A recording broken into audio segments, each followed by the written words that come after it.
সংসদ যে আসলেই সংসদ তা এই সরকারের আমলে বোঝা যাচ্ছে।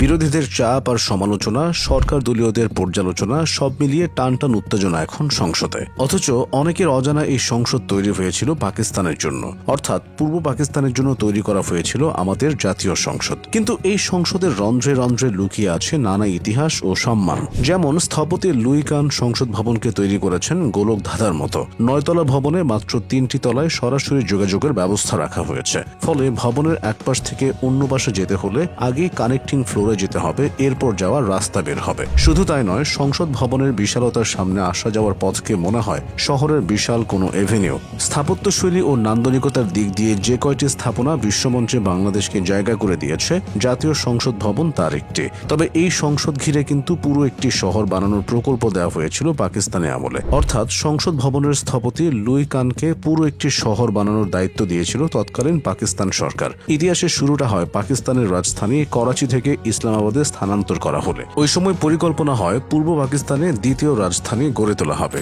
দ্বিতীয় রাজধানীর জায়গা নির্ধারিত হয় বর্তমান ঢাকার শেরেবাংলা নগর। এই দায়িত্ব দেওয়া হয় বিখ্যাত স্থপতি লুই আই কানকে। পুরো শহরের প্ল্যান তৈরিতে সময় লাগবে, তাই সংসদ ভবনের মূল প্ল্যান লুই কান জমা দেন 1964 সালে। সে অনুযায়ী শুরু হয় কাজ।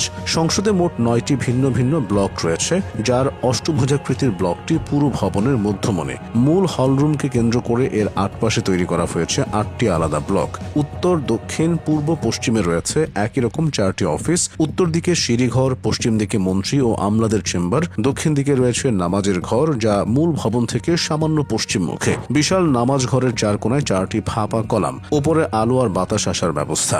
নামাজ ঘরের নিচেই দক্ষিণ দিকের প্রবেশ পথ, যেখান দিয়ে সবাই প্রবেশ করবেন। মুসলিম প্রধান দেশে সংসদ সদস্যদের প্রবেশ পথ নামাজ ঘরের নিচ দিয়ে তৈরির পেছনে লুই কানের ভাবনা ছিল একটু অন্যরকম। নামাজ ঘরের নিচ দিয়ে আসতে গিয়ে সংসদ সদস্যদের মনে পবিত্র অনুভূতি কাজ করবে। নামাজ ঘর থেকে বেরিয়ে সংসদ ভবনের সম্পূর্ণ লাল ইটের তৈরি দক্ষিণ প্লাজা, যেখানে ঈদের জামাতও অনুষ্ঠিত হয়। দক্ষিণ প্লাজার মতো উত্তর প্লাজা দিয়ে বের হলেও চোখে পড়ে প্রেসিডেন্টস প্লাজা। বিংশ শতাব্দীর শেষ দিকে তৈরি ভবনটির মধ্যে কালোজয়ী একটি ভাব আনার চেষ্টা করেছেন লুই আই কান।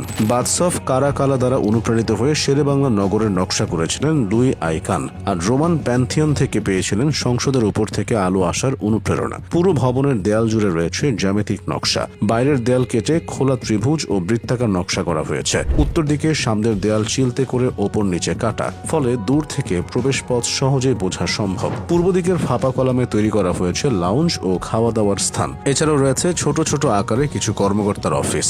অফিসগুলো এমন করে নকশা করা যে দিনের বেলা কাজ করতে আলাদা করে কোনো আলোর প্রয়োজন হয় না, সূর্যের আলোই যথেষ্ট।